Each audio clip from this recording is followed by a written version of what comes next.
शिव तन में है, शिव मन में है, शिव सारी सृष्टि जगत में है। शिव ही शिव है हर कण में, यह सारी सृष्टि बसी है शिव में। जय भोलेनाथ की सभी भक्तों को सादर प्रणाम। भक्तों, आप नियमित प्रातः 5:30 बजे हमारे चैनल पर शिव महापुराण की कथाएं श्रवण करते हैं। साथ ही प्रातः 5 बजे पुरुषोत्तम मास महात्म्य की कथाएं भी श्रवण करते हैं। यदि अभी तक आपने चैनल को सब्सक्राइब नहीं किया है तो अवश्य ही कर ले, साथ ही बेल आइकन भी प्रेस कर ले, जिससे आने वाले हर नए वीडियो का नोटिफिकेशन आपको तुरंत ही मिल सके। शिव महापुराण के कल के अध्याय में आपने शिव पार्वती विहार, स्वामी कार्तिकेय का जन्म, स्वामी कार्तिकेय और विश्वामित्र, कार्तिकेय की खोज, कुमार का अभिषेक, कार्तिकेय का अद्भुत चरित्र, भगवान शिव द्वारा कार्तिकेय को सौंपना, युद्ध का आरंभ, तारकासुर की वीरता, तारकासुर वध की कथा का रसपान किया था।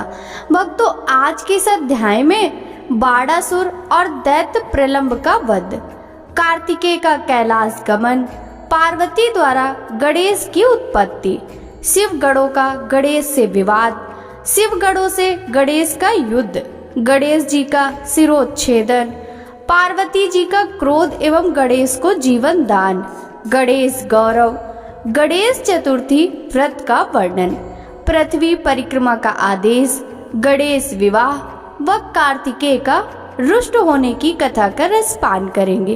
तो चलिए भक्तों, वीडियो शुरू करते हैं। ब्रह्मा जी बोले, नारद, जब तारकासुर कुमार कार्तिकेय के द्वारा मारा गया, तब यह देखकर सभी देवताओं, ऋषि मुनियों सहित जनसाधारण में प्रसन्नता की लहर दौड़ गई। सभी खुश थे। सभी देवताओं ने मिलकर भक्ति भाव से कार्तिकेय की स्तुति की। तभी क्रौंच नामक एक पर्वत दुखी होकर कार्तिकेय के पास आया। वह क्रौंच बाड़ासुर नामक दैत्य द्वारा सताया गया था। वह कुमार के सामने हाथ जोड़कर खड़ा हो गया और भक्ति भाव से स्वामी कार्तिकेय की स्तुति करने लगा। तत्पश्चात बोला, हे प्रभु, बाड़ासुर मुझे बहुत कष्ट दे रहा है, आप उससे मेरी रक्षा कीजिए। तब कार्तिकेय ने पर्वतराज क्रौंच की स्तुति से प्रसन्न होकर क्रौंच को संतावना दी। जब पर्वतराज क्रौंच शांत हो गए, तब कुमार कार्तिकेय ने उन्हें उनके दुखों और कष्टों से छुटकारा दिलाने हेतु भगवान शिव का स्मरण करके वहीं से अपनी अद्भुत शक्ति का परिचय देते हुए एक अनोखी शक्ति छोड़ी। इस शक्ति का प्रयोग कुमार कार्तिकेय ने उस दुष्ट राक्षस बाड़ासुर पर किया था। तब वह शक्ति दैत्यराज बाड़ासुर को भस्म करके शीघ्र ही कार्तिकेय के पास वापस लौट गई। यह शक्ति जब उनके पास वापस पहुंच गई, तब वे क्रौंच से बोले, हे पर्वतराज क्रौंच, अब आपको बाड़ासुर नामक दैत्य से डरने की कोई आवश्यकता नहीं है। मैंने बाड़ासुर को मारकर तुम्हारी इस परेशानी को सदा सदा के लिए हल कर दिया है। अब तुम अपने भय को छोड़कर हमेशा के लिए निर्भय हो जाओ। अब तुम प्रसन्नता पूर्वक अपने घर की ओर प्रस्थान करो। बाड़ासुर के भय से मुक्ति का समाचार पाकर पर्वतराज क्रौंच बहुत प्रसन्न हुआ और उसने भक्ति भाव से कार्तिकेय की स्तुति की। तत्पश्चात यह उनसे विदा लेकर अपने गृह स्थान की ओर चल दिया। वहां पहुंचकर क्रौंच ने अपने स्वामी कार्तिकेय की प्रसन्नता के लिए भगवान शिव के 3 शिवलिंगों की स्थापना की। प्रतिज्ञेश्वर, कपालेश्वर और कुमारेश्वर नाम से ये तीनों शिवलिंग सिद्धदायक हैं और 16 महान ज्योतिर्लिंगों में सम्मिलित हैं। पर्वतराज क्रौंच के अपने स्थान पर वापस लौट जाने के उपरांत देवताओं के गुरु बृहस्पति ने कुमार कार्तिकेय से कहा कि कुमार, देवताओं द्वारा आपको शिव पार्वती की आज्ञा से यहाँ महाबली तारकासुर का वध करने के लिए लाया गया था। इस अभीष्ट कार्य की पूर्ति हो चुकी है, अतः अब आपको कैलाश पर्वत पर लौट जाना चाहिए। गुरु बृहस्पति की अभी पूरी बात हुई नहीं थी कि तभी प्रलंबासुर नामक दैत्य ने बहुत उपद्रव मचाना शुरू कर दिया और लोगों को कष्ट देना आरंभ कर दिया।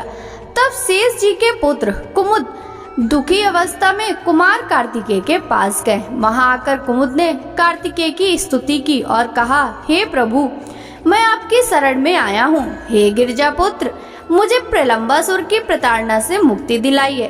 तब कुमार कार्तिकेय ने प्रसन्नता पूर्वक कुमुद को प्रलंबासुर द्वारा दिए गए कष्टों से मुक्ति दिलाने हेतु अपनी शक्ति द्वारा उसका भी संहार कर दिया। उस प्रलंबासुर को उसके साथियों सहित मरा जानकर उसके शेष पुत्र कुमुद ने कार्तिकेय की बहुत स्तुति की और अपने निवास स्थान पाताल को चला गया। ब्रह्मा जी बोले, हे नारद, इस प्रकार जब कार्तिकेय द्वारा दैत्यराज बाणासुर और प्रलंबासुर को भस्म कर दिया गया, तब सभी देवताओं ने सहर्ष कुमार कार्तिकेय का स्तवन किया। देवता बोले, हे देव, हम राक्षस राज तारक का वध करने वाले आपको नमस्कार करते हैं। हे शंकर नंदन, हे गिरिजा पुत्र, आपने बाणासुर और प्रलंबासुर नामक राक्षसों को मारकर इस त्रिलोक के संकटों को दूर किया है।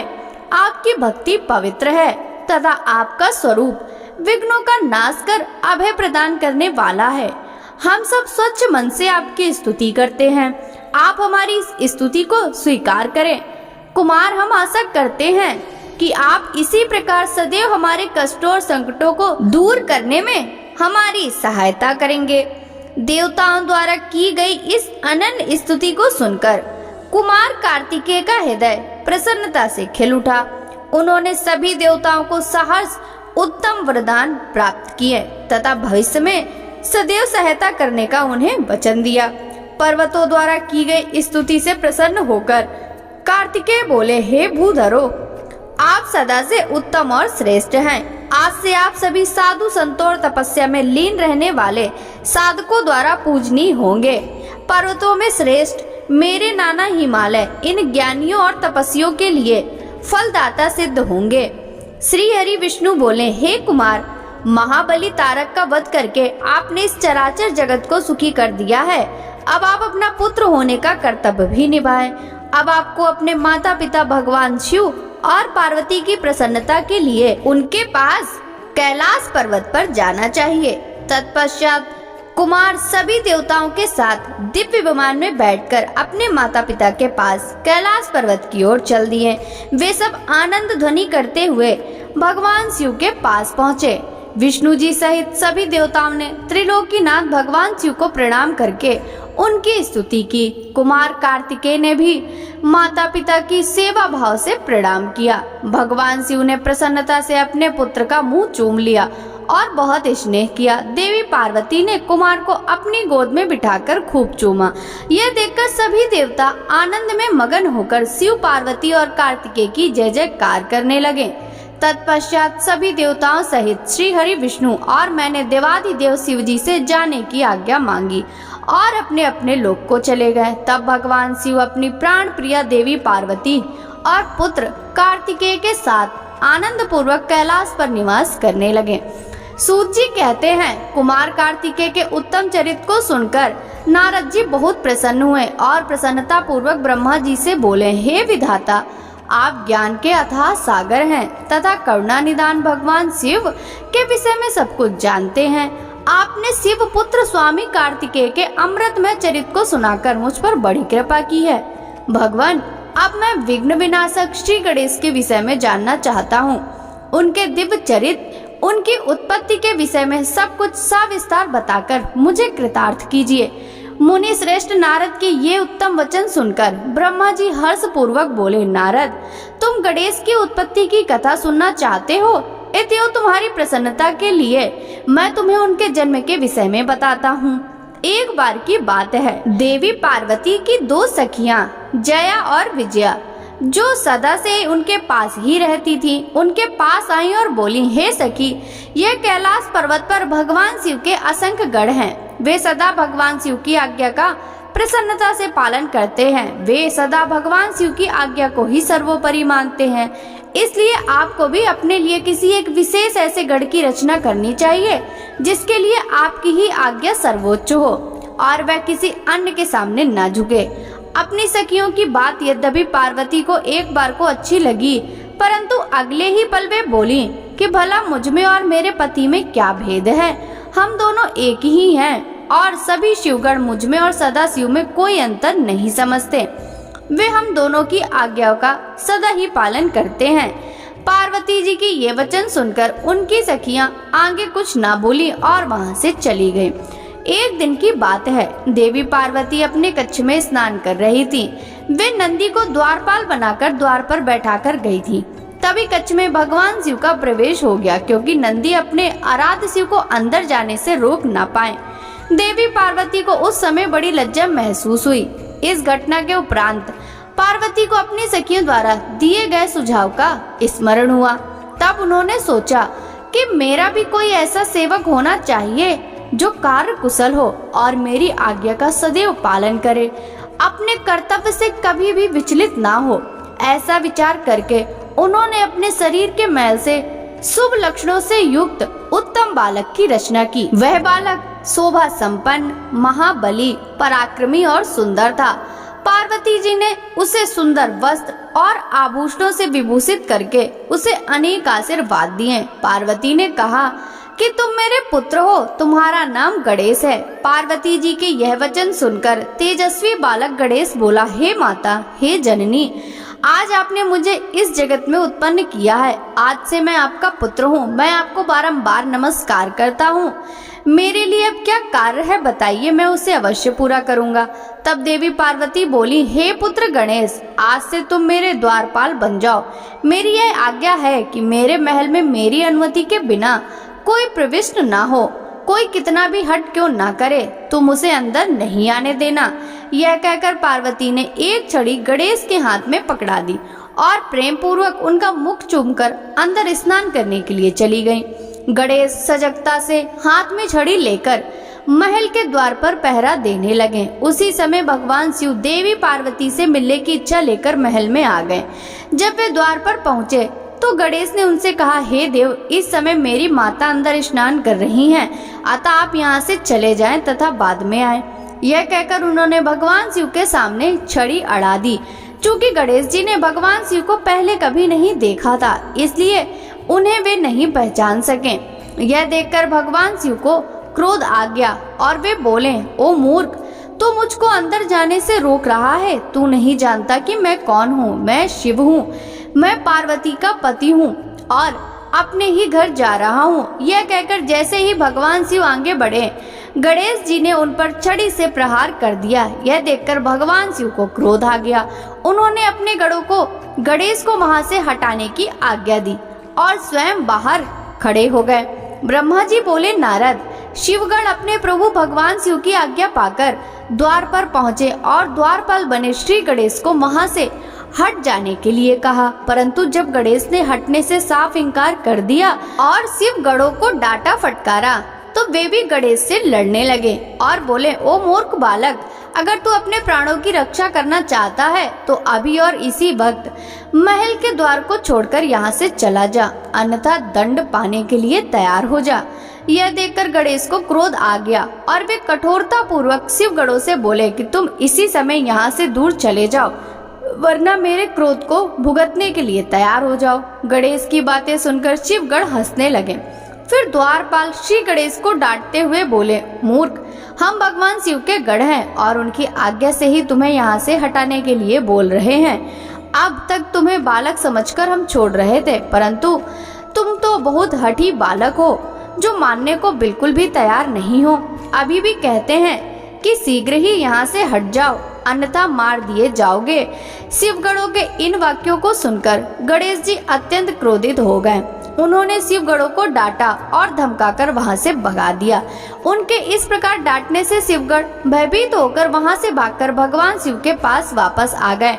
वहां जाकर उन शिवगणों ने अपने स्वामी भगवान शिव को जाकर सारी बात बता दी। यह सुनकर भगवान शिव ने क्रोधित होकर श्री गणेश को द्वार से हटाने का आदेश अपने गणों को दिया। शिवगण पुनः द्वार पर पहुंचे और गणेश को हटने के लिए कहने लगे, परंतु गणेश ने वहां से हटने से साफ इनकार कर दिया। गणेश निर्भय होकर उन गणों से बोले कि मैं पार्वती का पुत्र हूँ और तुम भगवान शिव के गण हो।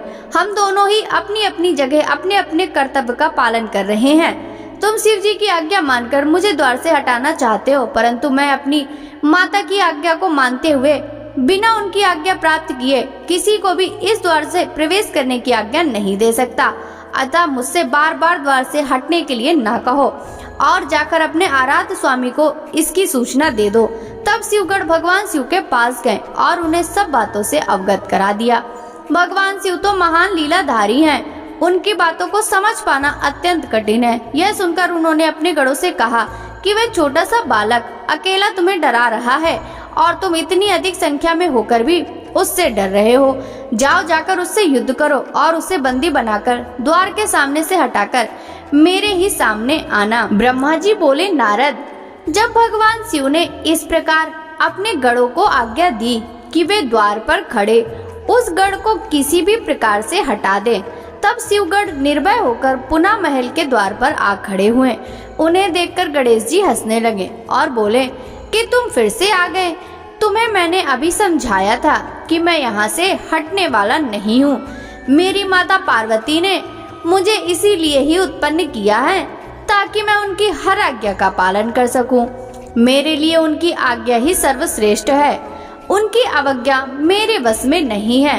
तुम ऐसे ही बार बार मुझे परेशान करने के लिए यहाँ आ रहे हो। तब शिवगढ़ बोले, अरे मूर्ख, अब की बार हम तुमसे विनम्रता से कहने नहीं आए, क्योंकि लातों के भूत बातों से नहीं मानते। अब हम तुम्हें तुम्हारी धृष्टता के लिए दंड देने आए हैं। यह कहकर सभी गढ़, जो कि विभिन्न प्रकार के आयुधों से विभूषित थे, गणेश पर टूट पड़े। गणेश और शिवगढ़ों में बहुत भयानक युद्ध होने लगा, परंतु गणेश के साहस और पराक्रम को देखकर सभी शिवगढ़ों के होश उड़ गए। शिव जी का कोई भी गढ़ गणेश को परास्त नहीं कर सका। गणेश ने अकेले ही अनेक शिवगढ़ों को मार मार कर घायल कर दिया और वहां से भागने को विवश कर दिया। तत्पश्चात पुनः महल के द्वार पर डट कर खड़े हो गए। तब सब शिवगढ़ घायल अवस्था में शिव जी के पास पहुँचे और उन्हें सारी बातें कह सुनाई। हे नारद, तभी मैं और श्री हरि भगवान शिव के दर्शनों के लिए कैलाश पर पहुँचे। वहाँ हमने भगवान शिव को इस प्रकार चिंतित देखकर उनकी परेशानी का कारण पूछा। तब शिव जी ने कहा, हे विधाता, हे विष्णु, मेरे महल के द्वार पर एक बालक हाथ में छड़ी लेकर खड़ा है।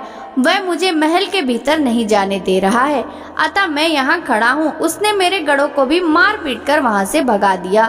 ब्रह्मा जी, आप जाकर उस बालक को समझाएं। तब मैं भगवान शिव की आज्ञा से गणेश को समझाने के लिए गया। मुझे वहां आया देखकर गणेश जी को क्रोध और भी बढ़ गया और वे मुझे मारने के लिए दौड़े। उन्होंने मेरी दाढ़ी मूछें नोच डाली और मेरे साथ गए गढ़ों को प्रताड़ित करने लगे।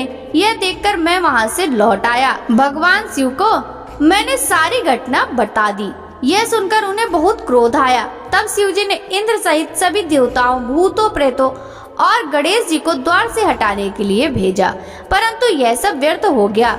गणेश ने सबको मार पीट कर वहां से भगा दिया। उस छोटे से बालक ने देवताओं की विशाल सेना के चक्के छुड़ाकर रख दिए। जब इस बात की सूचना महादेव जी को मिली तो वे बहुत क्रोधित हुए और स्वयं ही गणेश को दंडित करने के लिए चल दिए। ब्रह्मा जी बोले, हे मुनि श्रेष्ठ नारद, जब इस प्रकार सभी शिवगढ़, देवता और भूत प्रेत उस बालक द्वारा परास्त हो गए तो स्वयं भगवान शिव उस बालक को दंड देने के लिए चल दिए। वहां गणेश ने अपनी माता के चरणों का स्मरण करके भगवान शिव से युद्ध करना आरंभ कर दिया। एक छोटे बालक को इस प्रकार निर्भरता पूर्वक युद्ध करते देखकर भगवान शिव आश्चर्यचकित रह गए। इतना वीर, पराक्रमी और साहसी बालक देखकर शिव जी को एक पल अच्छा लगा, परंतु तभी अगले पल उन्हें उस बालक की धृष्टता का स्मरण हो आया। उस बालक ने उनके प्रिय भक्तों और गणों सहित देवराज इंद्र व मुझे भी प्रताड़ित किया था। भगवान शिव क्रोध के वशीभूत होकर गणेश से युद्ध करने लगे। उन्होंने अपने हाथ में धनुष उठा लिया। भगवान शिव को इस प्रकार अपने निकट आते देखकर गणेश ने अपनी माता पार्वती का स्मरण करके भगवान शिव पर अपनी शक्ति से प्रहार कर दिया। गणेश के प्रहार से शिव जी के हाथ का धनुष टूटकर गिर गया। तब उन्होंने पिनाक उठा लिया, परंतु गणेश ने भी गिरा दिया। यह देखकर शिव जी का क्रोध 7वें आसमान पर पहुंच गया। उन्होंने त्रिशूल उठा लिया। अब तो गणेश और त्रिलोकीनाथ भगवान शिव के बीच अत्यंत भयानक युद्ध छिड़ गया। भगवान शिव तो सर्वेश्वर है, सब देवताओं में श्रेष्ठ और लीलाधारी है। उनकी माया को समझ पाना हर किसी के वश की बात नहीं है। वे महान वीर और पराक्रमी हैं। उनकी शक्ति को ललकारना स्वयं अपनी मृत्यु को बुलावा देना जैसा है। परंतु गणेश भी यह न समझ सके। अपनी माता का आशीर्वाद पाकर गणेश ने अपने को अजय जानकर पूरे पराक्रम से युद्ध किया। दोनों में भीषण युद्ध चलता रहा। सभी देवताओं और शिवगणों के साथ मैं भी उनका वह युद्ध देखकर विस्मित होता रहा। जब गणेश किसी भी तरह से अपने हट से पीछे हटने को तैयार न हुए तो भगवान शिव के क्रोध की सारी सीमाएं टूट गईं और उन्होंने अपने त्रिशूल से श्री गणेश का सिर काट दिया। नारद जी बोले, हे ब्रह्मा जी, जब भगवान शिव ने क्रोधित होकर देवी पार्वती के प्रिय पुत्र गणेश का सिर काट दिया तब फिर क्या हुआ? जब देवी पार्वती को गणेश की मृत्यु की सूचना मिली तो उन्होंने क्या किया? भगवान, मुझ पर कृपा कर मुझे आगे के वृतांत के बारे में बताइए। नारद जी के इस प्रकार प्रश्न पूछने पर ब्रह्मा जी मुस्कुराए और बोले, नारद, जैसे ही भगवान शिव ने क्रोधवश उस बालक का सिर काटकर उसे मौत के घाट उतारा, वैसे ही वहाँ सभी शिवगणों को प्रसन्नता देखते ही बनती थी। उन सभी ने खुश होकर गाजे बाजे बजाए और वहाँ बहुत बड़ा उत्सव होने लगा। सब मस्त होकर नाचने लगे। भगवान शिव की चारों ओर जय जयकार होने लगी।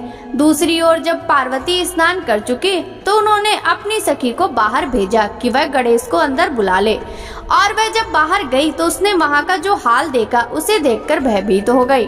गणेश का सिर कटा हुआ अलग पड़ा था और धड़ अलग। सभी देवता और शिवगण प्रसन्न होकर नृत्य कर रहे थे। यह दृश्य देखकर पार्वती की वह सखी भागी भागी भीतर गई और जाकर पार्वती को इन सब बातों से अवगत कराया। अपने पुत्र गणेश की मृत्यु का समाचार पाते ही देवी पार्वती अत्यंत क्रोधित हो गईं। उन्होंने रोना आरंभ कर दिया। रोते बिलखते हुए कहती, हाय मैं क्या करूं, कहां जाऊं? मैंने तो अपने पुत्र की रक्षा भी न कर सकी। सब देवताओं और शिव गणों ने मिलकर मेरे प्यारे पुत्र को मौत के घाट उतार दिया। अब मैं अपने पुत्र का संहार करने वालों का विनाश करके रहूंगी। मैं प्रलय मचा दूंगी। यह कहकर उन्होंने 100,000 शक्तियों की रचना कर दी और देखते ही देखते वहां मां जगदम्बा की विशाल सेना इकट्ठी हो गई। वे शक्तियां प्रकट होते ही हाथ जोड़कर पार्वती को प्रणाम करके बोली, हे माता, हे देवी, हम सबको इस प्रकार प्रकट करने का क्या कारण है? हमें आज्ञा दीजिए कि हम क्या करें। तब क्रोध से तमतमाती देवी पार्वती बोली, तुम सब जाकर मेरे पुत्र का वध करने वालों का नाश कर दो। तुम देव सेना में प्रलय मचा दो। आज्ञा पाते ही देवी पार्वती की वह शक्तिशाली सेना वहां से चली गई। बाहर जाकर उसने देवताओं और शिवगणों पर आक्रमण कर दिया। वे क्रोधित देवियां किन्हीं देवताओं को पकड़ पकड़ कर अपने मुंह में डाल लेती तो किसी पर अस्त्र शस्त्रों का प्रहार करती। इस प्रकार उन्होंने बहुत आतंक मचाया। वहां चारों ओर त्राही त्राही मच गई। लोग अपनी जान बचाने के लिए जहां तहां भागने लगे। यह नजारा देखकर भगवान शिव और मैं श्री हरि विष्णु बहुत चिंतित हुए। हमने सोचा कि अगर इन दैवी शक्तियों को न रोका गया तो पल भर में ही देवताओं की समाप्ति हो जाएगी, इस धरा पर प्रलय आ जाएगी। तब सोचने लगे कि इस विनाश लीला को कैसे रोका जा सकता है। नारद जी उस समय तुम आकर कहने लगे, इस संहार को देवी पार्वती ही रोक सकती हैं, इसलिए आवश्यक है कि उनकी स्तुति करके उन्हें प्रसन्न किया जाए और किसी भी तरह उनके क्रोध को शांत किया जाए। सभी देवताओं को तुम्हारा यह विचार बहुत पसंद आया, परंतु देवी पार्वती के गुस्से से सभी घबरा रहे थे। उनके सामने जाने का साहस किसी में नहीं था। सबने तुम्हें आगे कर दिया। हम सब महल के भीतर पार्वती के पास गए। सब देवता मिलकर देवी की स्तुति करने लगे। बोले, हे जगदम्बे, हे चंडिके, हम सब आपको प्रणाम करते हैं। आप आदि शक्ति हैं, आप परम शक्तिशाली हैं। आपने ही इस जगत की रचना की है। आप ही प्रकृति हैं। आप प्रसन्न होने पर मन वांछित फलों को देती हैं, जबकि क्रोधित होने पर सब कुछ छीन लेती हैं। हे देवी, हम सब अपने अपराध के लिए आपसे क्षमा याचना करते हैं। हम सबके अपराध को क्षमा कर दो और अपने क्रोध को शांत करो। हे महामाई, हम तुम्हारे चरणों में अपना शीश झुकाते हैं। हे माता, हम पर अपनी कृपा दृष्टि करो। हे परमेश्वरी, सब कुछ भूलकर प्रसन्न हो जाओ और भयानक रक्तपात को रोक दो। इस प्रकार देवताओं की स्थिति सुनकर देवी चुप रही। कुछ समय सोचकर बोली, हे देवताओं, वैसे तो तुम्हारा अपराध सर्वथा अक्षम्य है, फिर भी तुम्हारी क्षमा याचना को मैं सिर्फ एक शर्त पर स्वीकार कर सकती हूँ। यदि मेरा पुत्र गणेश पहले की भांति जीवित हो जाए तो मैं तुम सबको क्षमा कर दूंगी। यह सुनकर सब देवता चुप हो गए, क्योंकि यह तो असंभव कार्य था। फिर सभी देवता हाथ जोड़कर करुण अवस्था में भगवान शिव के सामने खड़े हो गए और बोले, भगवान अब आप हमारी रक्षा कर सकते हैं। जिस प्रकार आपने गणेश का सिर काटकर उसे मारा है, उसी प्रकार अब उसे जीवित कर दीजिए। देवताओं की प्रार्थना सुनकर भगवान शिव बोले कि देवताओं तुम परेशान मत हो, मैं वही कार्य करूँगा जिससे तुम्हारा मंगल हो। भगवान शिव ने देवताओं को आदेश दिया कि उत्तर दिशा में जाएं और जो भी पहला प्राणी मिले उसका सिर काट कर ले आएं। तब उसका सिर हम गणेश के धड़ से जोड़कर उसे जीवित कर देंगे। देवता उत्तर दिशा की ओर चल दिए। वहाँ सर्वप्रथम उन्हें एक दांत वाला हाथी मिला। वे उसका सिर काट कर ले आए। महामहल के द्वार पर वापस आकर उन्होंने गणेश के धड़ को धो पोंछ कर साफ किया और उसकी पूजा की। तब उसमें हाथी का सिर लगा दिया। तत्पश्चात श्री हरि विष्णु ने भगवान शिव के चरणों का ध्यान करते हुए मंत्रों से अभिमंत्रित जल गणेश के मृत शरीर पर छिड़का। जल के छींटे पड़ते ही भगवान शिव की कृपा से वह बालक ऐसे उठ खड़ा हुआ जैसे अभी अभी नींद से जागा हो। वह बालक अब हाथी का मुख लग जाने से गजमुखी हो गया था, परंतु फिर भी वह बहुत सुंदर और दिव्य लग रहा था। रक्त वर्ण का वह बालक अद्भुत शोभा से अलौकिक हो रहा था। जब भगवान शिव की कृपा से पार्वती पुत्र गणेश जीवित हो गया तो सभी देवता और शिवगण अत्यंत प्रसन्न होकर नृत्य करने लगे। उनका सारा दुख पल भर में ही दूर हो गया। देवी पार्वती अपने प्रिय पुत्र गणेश को जीवित देखकर बहुत प्रसन्न हुई। उनका क्रोध भी शांत हो गया था। नारद जी बोले, हे विधाता, जब भगवान शिव की कृपा से पार्वती पुत्र गणेश पुनः जीवित हो गए तब वहाँ क्या हुआ? जीवित होकर उन्होंने क्या कहा? नारद जी का यह प्रश्न सुनकर ब्रह्मा जी बोले, हे नारद, जब श्री हरि विष्णु ने हाथी का मस्तक गणेश के धड़ से जोड़कर उसे जीवित कर दिया तो यह देखकर देवी पार्वती बहुत प्रसन्न हुई। उन्होंने गणेश को बाहों में भरकर गले से लगा लिया और उसे चूमने लगी। फिर उन्होंने गणेश को सुंदर व मनोहर वस्त्रों एवं रत्न जड़ित आभूषणों से सजाया। अनेक सिद्धियों एवं मंत्रों से विधि पूर्वक अपने पुत्र का पूजन करने के बाद कल्याणमयी पार्वती ने गणेश के सिर पर हाथ रखकर वरदान देते हुए कहा, ऐ मेरे प्यारे पुत्र गणेश, तुझे तेरी माता की आज्ञा से बहुत कष्ट सहना पड़ा, परंतु आज के बाद तुझे कभी भी किसी प्रकार का कोई कष्ट नहीं होगा। सभी देवता तुझे पूजेंगे। पुत्र, तुम्हारे मस्तक पर सिंदूरी रंग की आभा है, इसलिए तुम्हारा पूजन सदैव सिंदूर से किया जाएगा। जो भी सिद्धियों और अभिष्ट फलों को प्राप्त करने के लिए तुम्हारा पूजन सिंदूर से करेगा, उसके काम में आने वाली सभी बाधाएं और विघ्न दूर हो जाएंगे। इस प्रकार जब देवी पार्वती ने गणेश पर अपने आशीर्वाद की कृपा की तब भगवान शिव भी प्रसन्नता पूर्वक गणेश के सिर पर हाथ फेरने लगे। माता पार्वती ने प्रसन्नता पूर्वक पहले भगवान शिव को देखा, फिर श्री गणेश को संबोधित करती हुई बोली, पुत्र, ये ही तुम्हारे पिता भगवान शिव हैं। तब गणेश जी तुरंत उठ खड़े हुए और भगवान शिव के चरणों पर गिरकर अपने अपराध की क्षमा मांगने लगे। गणेश ने कहा, हे पिताजी, मैं अज्ञानतावश आपको पहचान नहीं सका, इसी कारण मैंने आपको घर के भीतर नहीं जाने दिया था। हे प्रभु, आप मेरी इस मूर्खता को कृपा करके क्षमा कर दे। अपने पुत्र गणेश को इस प्रकार क्षमा याचना करते देखकर भगवान शिव ने प्रसन्नता पूर्वक उन्हें क्षमा कर दिया। तब मैं और विष्णु जी, शिव जी, त्रिदेवों ने कहा, जिस प्रकार इस संसार में हम तीनों देवों की पूजा होती है, उसी प्रकार गणेश भी सभी के द्वारा पूज्य होंगे। किसी भी मांगलिक कार्य से सर्वप्रथम गणेश का पूजन किया जाएगा, तत्पश्चात हम सबका। यदि ऐसा न किया गया तो पूजा सफल नहीं मानी जाएगी तथा पूजा का फल भी नहीं मिलेगा। तब शिव जी ने सभी मांगलिक पूजन वस्तुएं मंगाकर गणेश का पूजन किया। उसके बाद मैंने, विष्णु जी, पार्वती और अन्य देवताओं ने भी उनकी विधि विधान से पूजा की। उसके उपरांत सभी देवताओं ने उन्हें यथा योग्य वरदान प्रदान किए। उसी दिन से गणेश जी को अग्र पूजा का आशीर्वाद मिला। ब्रह्मा जी बोले, हे मुनि श्रेष्ठ नारद, इस प्रकार गणेश जी के जीवित होने पर सब और आनंद छा गया।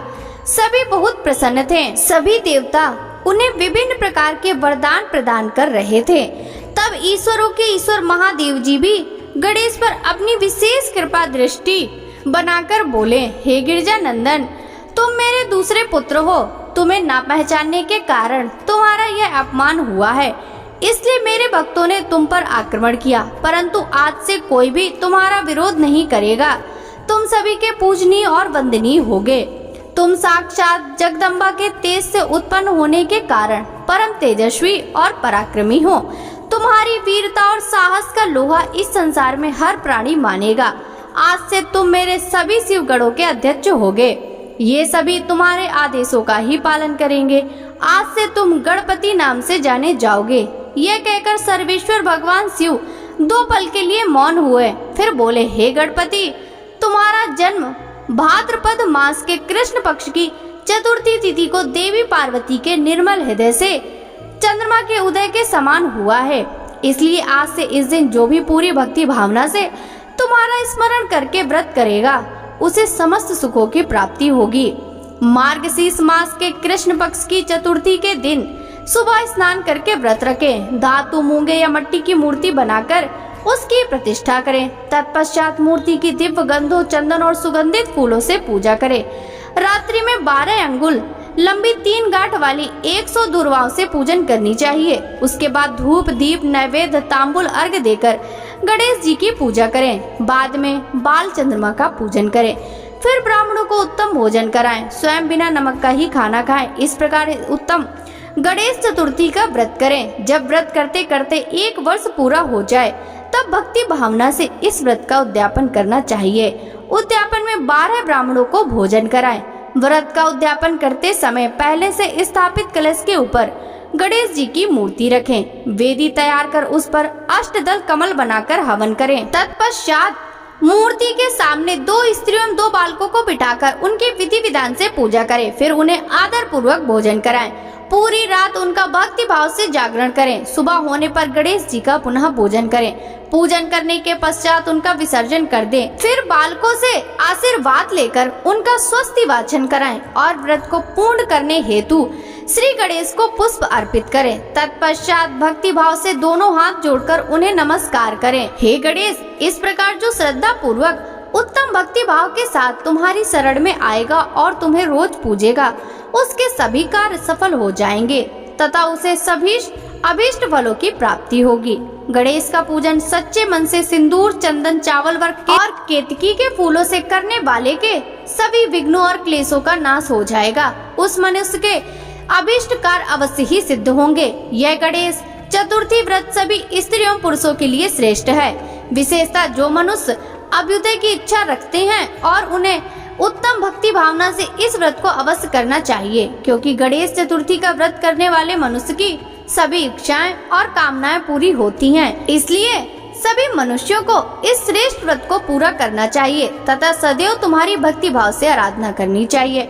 इस प्रकार त्रिलोकीनाथ भगवान शिव ने अपने पुत्र गणेश को सभी मनुष्यों देवताओं द्वारा पूजित होने का उत्तम आशीर्वाद प्रदान किया। सभी देवता और ऋषि मुनि भगवान शिव के वचन सुनकर बहुत प्रसन्न हुए। उनके आनंद की कोई सीमा न रही। वे सभी भक्ति रस में डूबकर शिव पार्वती पुत्र गणपति की आराधना करने लगे।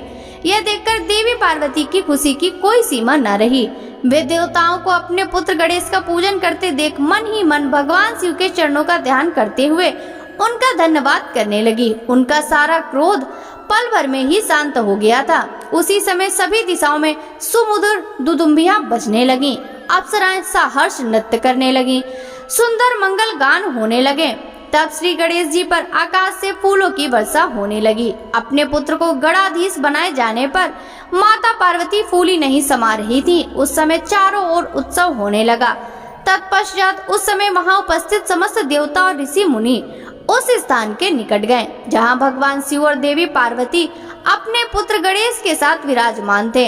देवताओं और ऋषियों ने भक्ति भावना से उन्हें नमस्कार किया और उनकी स्तुति करने लगे। फिर शिव जी से विदा लेकर सब अपने अपने धामों को चले गए। फिर मैं और श्री हरि भी उनसे विदा लेकर अपने लोक को लौट गए।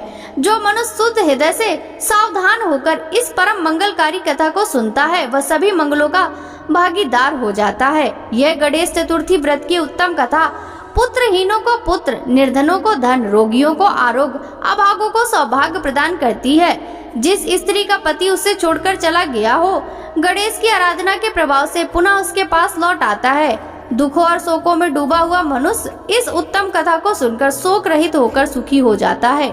जिस मनुष्य के घर में श्री गणेश की महिमा का वर्णन करने वाले उत्तम ग्रंथ रहते हैं, उस घर में सदा मंगल होता है। श्री गणेश की कृपा अपने भक्तों पर सदा रहती है और वे अपने भक्तों के कार्य में आने वाले सभी विघ्नों का विनाश कर उनकी सभी मनोकामनाओं को पूरा करते हैं। नारद जी ने पूछा, हे विधाता, आपने मुझे श्री गणेश के जन्म व उनके अद्भुत पराक्रम और साहस के साथ माता पार्वती के द्वार की रक्षा करने का उत्तम वृतांत सुनाया। अब मुझे यह बताइए कि जब भगवान शिव ने गणेश को पुनर्जीवित करके अनेक आशीर्वाद प्रदान किए, तब उसके पश्चात वहाँ क्या हुआ? ब्रह्मा जी बोले, हे मुनि श्रेष्ठ नारद, तत्पश्चात भगवान शिव पार्वती अपने दोनों पुत्रों गणेश और कार्तिकेय के साथ आनंद पूर्वक अपने निवास कैलाश पर्वत पर रहने लगे। शिव पार्वती अपने पुत्रों गणेश और कार्तिकेय की बाल लीलाओं को देखकर बहुत प्रसन्न होते और बहुत लाड प्यार करते थे। वे दोनों अपने माता पिता की भक्ति भाव से पूजा अर्चना करते थे, जिससे शिव पार्वती बहुत प्रसन्न होते। धीरे धीरे ऐसी ही लीलाओं के बीच समय बीतता गया और गणेश और कार्तिकेय युवा हो गए। तब एक दिन शिव पार्वती साथ साथ बैठे हुए आपस में बातचीत कर रहे थे। देवी पार्वती ने भगवान शिव से कहा कि प्रभु, हमारे दोनों ही पुत्र विवाह के योग्य हो गए हैं, अतः हमें अब दोनों पुत्रों का विवाह कर देना चाहिए। तब दोनों ये विचार करने लगे कि पहले गणेश का विवाह किया जाए या कार्तिकेय का। जब माता पिता ने अपनी इच्छा पुत्रों को बताई तो उनके मन में भी विवाह की इच्छा जाग उठी। दोनों पुत्र विवाह के लिए सहर्ष तैयार हो गए। तब भगवान शिव अपने पुत्रों से बोले, हे पुत्रों, तुम दोनों ही हमारे लिए प्रिय हो, परंतु हम इस असमंजस में हैं कि तुम दोनों में से पहले किसका विवाह किया जाए। इसलिए हमने एक युक्ति निकाली है। तुम दोनों में से जो भी पृथ्वी की परिक्रमा पहले करके लौट आएगा, उसका विवाह पहले किया जाएगा। अपने माता पिता के यह वचन सुनकर कार्तिकेय तुरंत अपने वाहन पर सवार होकर यथाशीघ्र पृथ्वी की परिक्रमा करने हेतु माता पिता की आज्ञा लेकर निकल पड़े। परंतु श्री गणेश वहीं यथावत खड़े होकर कुछ सोचने लगे। तत्पश्चात उन्होंने घर के अंदर जाकर स्नान किया और पुनः माता पिता के पास आए और बोले, आप दोनों मेरे द्वारा लगाए गए इन आसनों को ग्रहण कीजिए, मैं आप दोनों की परिक्रमा करना चाहता हूँ। तब भगवान शिव और देवी पार्वती ने हर्ष पूर्वक आसन ग्रहण किया। शिव पार्वती आसन पर बैठ जाने के पश्चात गणेश ने उन्हें हाथ जोड़कर बारंबार प्रणाम किया और उनकी विधि विधान से पूजा अर्चना की। पूजा करने के बाद उन्होंने भक्ति भाव से उनकी 7 बार परिक्रमा की। माता पिता की 7 बार परिक्रमा करने के पश्चात गणेश हाथ जोड़कर प्रभु के सामने खड़े हो गए और उनकी स्तुति करते हुए बोले, आपकी आज्ञा को मैंने पूरा किया, अब आप यथाशीघ्र मेरा विवाह संपन्न कराएं। यह सुनकर शिव पार्वती ने गणेश से पृथ्वी की परिक्रमा कराने के लिए कहा। उन्होंने कहा, जिस प्रकार कार्तिकेय पृथ्वी की परिक्रमा करने गए हैं, तुम भी जाओ और उनसे पहले लौट आओ, तभी तुम्हारा विवाह पहले हो सकता है। शिव शिवा के ये वचन सुनकर गणेश बोले, आप तो महाबुद्धिमान हैं, आपके ज्ञान की कोई सीमा नहीं है, आप धर्म और शास्त्रों में पारंगत हैं। मैं तो आपकी आज्ञा के अनुरूप पृथ्वी की परिक्रमा एक बार नहीं बल्कि 7 बार करके आया हूँ। यह सुनकर शिव पार्वती बड़े आश्चर्यचकित होकर बोले, पुत्र, तुम इतनी विशाल 7 द्वीप वाली समुद्र, पर्वत और कानों से युक्त पृथ्वी की परिक्रमा कब कराए? तुम तो यहाँ से कहीं गए भी नहीं। भगवान शिव और पार्वती इस प्रकार किए गए प्रश्न को सुनकर बुद्धिमान गणेश जी बोले, मैंने आप दोनों की पूजा करके आपकी 7 बार परिक्रमा कर ली है। इस प्रकार मेरे द्वारा पृथ्वी की परिक्रमा पूरी हो गई। वेदों में इस बात का वर्णन है कि आप माता पिता की श्रद्धा भाव से पूजन करने के पश्चात उन्होंने आपकी परिक्रमा करने से पृथ्वी की परिक्रमा का पुण्य फल प्राप्त होता है। माता पिता की चरणों की धूल ही पुत्र के लिए महान तीर्थ है। वेद शास्त्र इसको प्रमाणित करते हैं, फिर आप क्यों इस बात को मानने से इनकार कर रहे हैं? हे पिताश्री, आप तो सर्वेश्वर हैं, निर्गुण निराकार परम ब्रह्म ईश्वर हैं। भला आप कैसे मेरे इन वचनों को झुठला सकते हैं? कृपया कर बताइए कि शास्त्रों के अनुसार क्या मैं गलत हूँ? इस प्रकार गणेश जी के वचन सुनकर शिव पार्वती अत्यंत आश्चर्यचकित हुए। अपने पुत्र गणेश को वेदों और शास्त्रों को ज्ञाता जानकर उनकी प्रसन्नता की कोई सीमा न रही। तब मुस्कुराते हुए भगवान शिव पार्वती बोले, हे प्रिय पुत्र, तुम बलवान और साहसी होने के साथ साथ परम बुद्धिमान भी हो। यह सत्य है कि जिसके पास बुद्धि बल है वह बलशाली भी है। बिना बुद्धि के बल का प्रयोग भी संभव नहीं होता। बुद्धिहीन मनुष्य संकट में फंस जाने पर बलशाली होने के बावजूद भी मुक्त नहीं हो पाता। वेद शास्त्र और पुराण यही बताते हैं कि माँ बाप का स्थान सबसे ऊपर होता है, उनके चरणों में ही स्वर्ग है। अपने माता पिता की आज्ञा का पालन करना ही पुत्र का एकमात्र धर्म है, उनकी परिक्रमा पृथ्वी की परिक्रमा से बढ़कर है।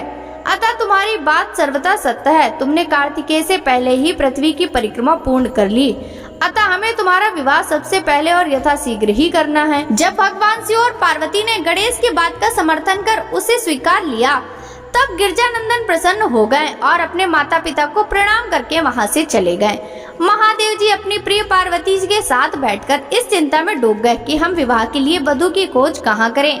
जब वे इस प्रकार विचार कर रहे थे, तभी प्रजापति विश्वरूप कैलाश पर्वत पर पधारे और उन्होंने भक्ति भाव से शिव शिवा को नमस्कार कर उनकी स्तुति की। जब महादेव जी ने उनसे कैलाश आगमन आने का कारण जानना चाहा, तब प्रसन्न हृदय से विश्वरूप जी ने कहा, हे भगवान, मैं आपके पास अपनी दोनों पुत्रियों सिद्धि और बुद्धि के विवाह का प्रस्ताव लेकर आया हूँ। हे प्रभु, सिद्धि और बुद्धि सुंदर और षड गुण संपन्न है। मैं उनका विवाह आपके पुत्र से करना चाहता हूँ।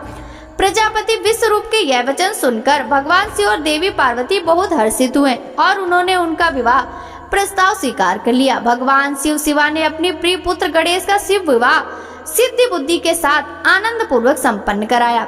इस शुभ अवसर पर सब देवता हर्ष पूर्वक सम्मिलित हुए। उन्होंने गणेश को सपत्नीक ढेरों आशीर्वाद और शुभाशीष प्रदान किए और अपने अपने स्थान पर लौट गए। तत्पश्चात श्री गणेश अपने दोनों पत्नियों के साथ आनंद पूर्वक विहार करने लगे। काफी समय व्यतीत हो जाने के बाद उनके दो पुत्र उत्पन्न हुए। सिद्धि से उत्पन्न पुत्र का नाम शुभ तथा बुद्धि से प्राप्त पुत्र का नाम लाभ रखा गया। इस प्रकार श्री गणेश अपने दोनों पत्नियों और पुत्रों के साथ आनंद पूर्वक रहने लगे। जब श्री गणेश को सुख पूर्वक अपना जीवन व्यतीत करते हुए काफी समय बीत गया, तब कुमार कार्तिकेय पृथ्वी की परिक्रमा करके लौट आए।